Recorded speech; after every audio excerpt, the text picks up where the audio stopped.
I've been working on a little project I wanted to share. This is a demo DApp called the Onchain Permission Standard Snap Demo. Right now, it only works if you're running the DApp locally for some reasons of constraints of the current Snap system, but we're going to make it soon so that this could just be a DApp that a user of Flask at least could visit. Flask is our developer edition of MetaMask. Okay, so what this DApp does is you can almost say it lets you claim an NFT, let's say, or even give out NFTs. Let's say. So what we're going to do is we're going to get this new kind of smart contract account installed that's going to allow us to grant the ability to use. It's going to give us some pudding. It's a special pudding wallet, and it's going to let us request some pudding, and then the site is going to be able to use that pudding without further interaction. Now, there's a step before that, which is this account is actually using a draft of what I'm calling the on-chain permission standard. It's a variation of what I previously wrote about as permission standard 2. And so what I've done is I've created a kernel as a snap. And so I can add this new permission system right to MetaMask. So connection request is currently an initial permission, but then this on-chain permission snap, it needs some basic permissions. Right now it's the ability to talk to other snaps and to allow websites to talk to it. So because it is brokering permissions between newest snaps and websites that needs to be able to display dialogues. And then this is the other kind of weird one. Right now it has to connect explicitly to my demo snap. But we're going to get this opened up a bit so that basically new snaps can register and then add their permissions to this permission system. So let me show you what that looks like. Once I've installed the new permission system, I can now install a new account snap. So this could be a new contract account of any type. It could be on any chain. It's actually a really open-ended protocol. So it wants to connect to that snap. Now this demo account, it's going to give it the following permissions. It's going to be able to talk to other snaps. Really, it only needs to talk to on-chain permissions. So this would be the real one in production. You wouldn't have, actually, I don't think you would need either of these. Websites would not be talking directly to the snap anymore. They would be talking to on-chain permissions instead. And then it does still need the ability to display dialogues. And it's requesting lifecycle hooks, which I think we're going to be able to hide. Like, I don't think this needs to be user facing, but right now it basically means that when it's first installed, it can run some setup, which is actually in this case registering some permissions. So it's actually registered some 3 different wallets of pudding in my account. And now sites that I visit can request access to the permissions that are provided by my accounts. If I had multiple pudding wallets, they would all aggregate into the same permission system. So here the site can request pudding, and I get a special on-chain permissions permission request. It says the site wants access to my pudding. That's a custom type that's defined by the accounts that are providing them. So again, that's now being used to filter my inventory down to show me relevant things to provide access to. So this is effectively 3 different accounts worth of stash. Now the site is providing a justification. They say, you don't need to worry about that. Well, I can decide whether I do or not. And then the wallet also says that permission grants the ability to dance with this much of my pudding. That description of the permission is going to be provided by the permission provider. So it's credibly an accurate description. If that account, which is providing this permission, wanted to run off with your funds, they already could. And so we have no reason to doubt that they would try to accurately describe it. So I'm going to want to connect my personal stash. So I'm going to copy its PIN. This is just because currently this is a prototype and I wanted to use the simplest extensible UI from the Snap system, but later this could be made into a prettier file picker. Then I hit approve. And now I get a second prompt from the account itself. So this is the pudding demo account. And it says I can customize the terms. This account lets me customize the pudding permission with an allowance limit. It could actually produce as complicated a form here as it wanted, or as complicated as our current extensible UI system allows. And so it could allow time limits or whatever else it's capable of enforcing. In this case, I'm going to give it, of course, the correct answer, $240. And then we'll see now the site is able to use that permission without a further interaction. So there we go. And there's $240 worth of pudding. It was able to give me that once I was able to grant it the permission. So yeah, by seeing this all together, this account provider is actually doing a very, very simple thing. It's not even cryptographic in this demo, but you could fork this, and inside of this snap, you could provide anything that could be a cryptographic or even a hosted account manager. You could plug in an API key that's able to generate new API keys, and you could be passing API keys out to websites to connect different services to them. You could also be signing Ethereum permit messages, which would allow gas-free allowances that then the site could use without further interaction. The sky is really the limit, and this is basically a framework for inventing new permissions that can then be collected into an agnostic way where sites can request those permissions in a way where the user can collect them anywhere. There's kind of an open market of providers for that permission. The user can swap out which ones they want.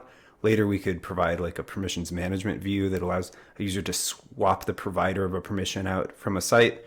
And then lastly, the site is able to then use that permission without further interactions. So this is kind of a tool for establishing initial connection handshakes that allow for seamless ongoing kind of engagements that minimize subsequent interactions, which might be less readable. So another kind of core characteristic about this is that it's all readable first.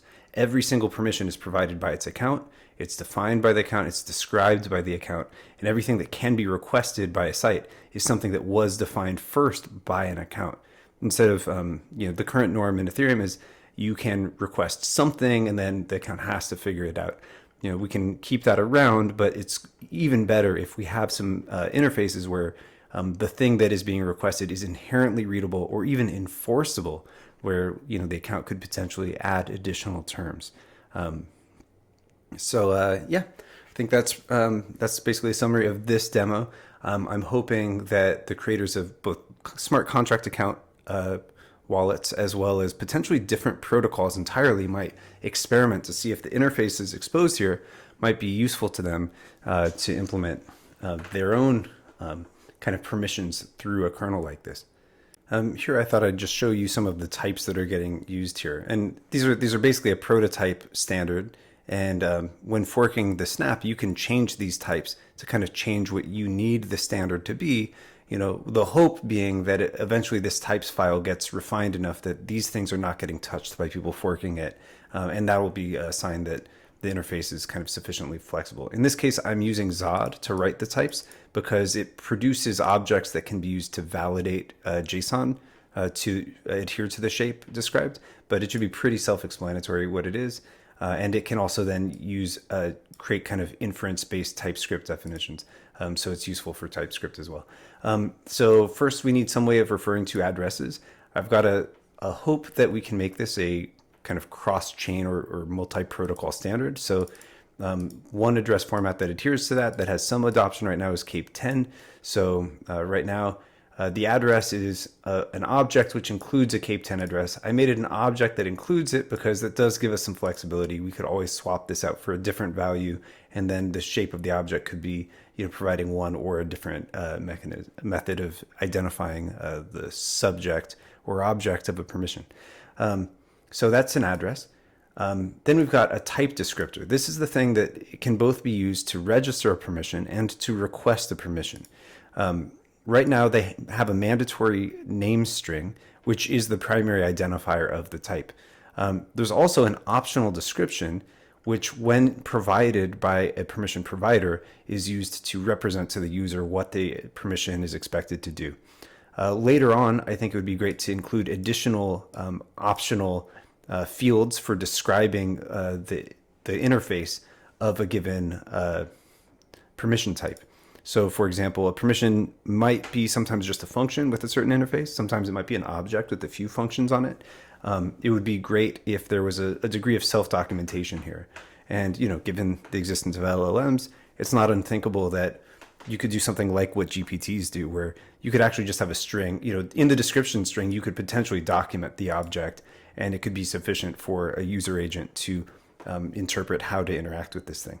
Just a thought.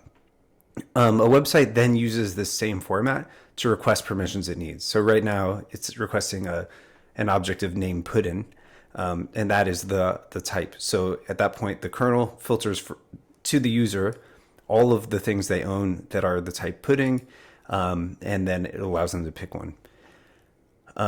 Right now, the permissions request is initiated with this requested permission object. It includes a session account. This is meant to be the address at which the permission is requested to be assigned. So if you're going to assign the permission to a single address, then the site can initialize the request with the account they hope to be imbued with the permission. This could be made optional or something, because some permissions might be bearer tokens or something, or they might include an account. So this probably should be optional, but right now it's not. Then includes a type, because you're saying what type of permission you want. You get an optional string for kind of justifying your request to the user. This is, there's a lot of permission systems that don't do this, but I think what ends up happening is then you encourage developers to just kind of have a pre-request that includes a justification before initiating the main request. I think as long as you've got an appropriate security frame that kind of disclaims who is providing the justification, that it's actually a good way of providing relevant context to a point of request for a permission. And then we've got data. So this would be, this is currently optional. I think this is currently, I kind of took it from the permission standard that I originally forked. In that one, this data blob was used to provide extra parameters for the type that was being requested. So once it was approved, these extra parameters were used to like add extra caveats. So it was in that description, in that example, it was like a ERC20 allowance, a token allowance, and the data included a limit.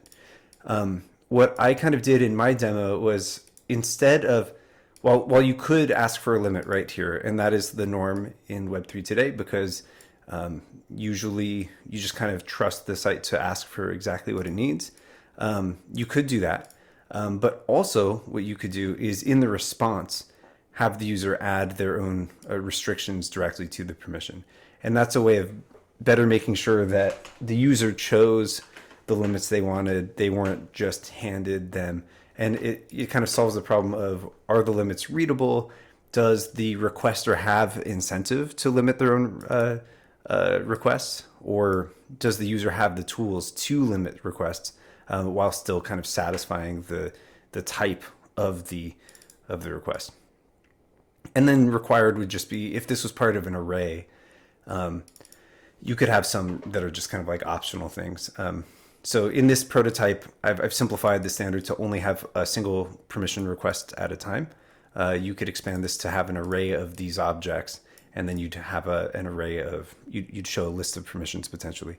I think the user experience of that is a little bit harder to answer, and you could see the UX was already complicated enough. So for right now, I think focusing on getting a single permission working and making sure the interfaces are right to be flexible enough for the goals, I think that's just simplifies the initial version of the standard. Then we've got, so a permissions request, it could be an array of permissions. That's like I described before. The current prototype doesn't use this type. And then we've got a granted policy. This is basically what gets returned to a person after they've been approved. So it returns and parrots their session account to them. It restates the type that is being returned, and then it returns some arbitrary data that is used to grant this type. This is totally open-ended. So it would vary type by type. So these types would be a kind of emergent thing.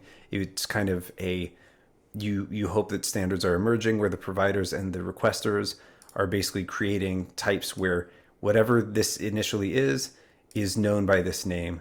And across multiple providers, it's intercompatible. So this just gets passed through. Upgrade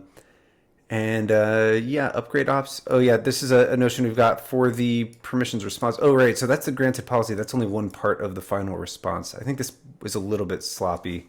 I can take out this now. I was trying to find why that didn't validate. So the final response, it also has a notion of upgrade ops. So sometimes to redeem a permission, there might have to be a few things that have to happen before that permission works. So this is a little, I think this is kind of probably controversial. I'm not sure if upgrade ops should be able to have an arbitrary target, because in theory you could trick their session account into doing something sensitive. I think the answer would be this: their session account should have basically no authority except for what you're granting it to it. And so while its transactions may be subsidized, the things it's doing should be things where it's like look, it's only allowed to do public things or things you granted to it anyways. So as long as its gas is getting covered in a safe way, then it probably shouldn't care. That's kind of my argument for defending this. So you can have an init code. This is kind of EIP 4337 style, where in the response you'd say, okay, so yes, so per the granted policy, I've granted your session account that type, and there it is. Now here's the address that you submit that data to. Now see, that submit to address, that could be part of the data. So the permissions context, that's actually meant to be the real data blob too. So yeah, again, I'm not even sure what this data, this data was originally like just descriptive. So it included, like, in a, let's say, machine readable way, it would say what the limit is. So for this type, you'd say, oh, well, here's a kind of readable representation of it. The permissions context is some hex code that is actually submitted representing the approved permission, and it might be unreadable. And so this data object is like an unenforceable description of the approved permissions context. The init code is a 4337 thing that allows the recipient of the policy to publish the user's address so that the policy can be redeemed once it's been initialized. And then the idea of upgrade ops was that after publishing their contract, it's possible that also they needed to run their contract account through a series of upgrades. And it could be that in order to fully grant this permissions context its full authority, there might be some other contracts that you need to publish that it depends on. And so this upgrade ops could also include like dependencies that would be published on chain before redemption time. So anyways, we need to get the next demo should be one that uses a contract account, maybe the one by ZeroDev, and demonstrates that we can basically create a counterfactual session account in the site instantly and for free, and then still also grant permissions instantly and for free to the site, even if it involves itself some counterfactual accounts or other contracts. So you could potentially grant permission to an NFT you haven't even published yet, for example. So really no cost to use. That's basically a tour of the type system. I'm very curious if this is sufficiently flexible for the types of login and account capabilities that people are talking about. One could be, I'll just riff out a couple more permissions. Of a permission type could be, where's permission type? Type descriptor. We could have one that's token allowances, one that's NFT allowances, one that's a vote delegation, one that's a recovery share on an account. We could have one that is, would we dare have a auth opcode? Probably not. We could have one that is, your ability to post on a social network. There could be ones that are API keys, like your ability to run an LLM. It could be the ability to lock some funds or to offer them for a trade. These could be intents. I think intents could be built into these, but that's a much bigger additional topic. So anyways, I hope this was useful and informative.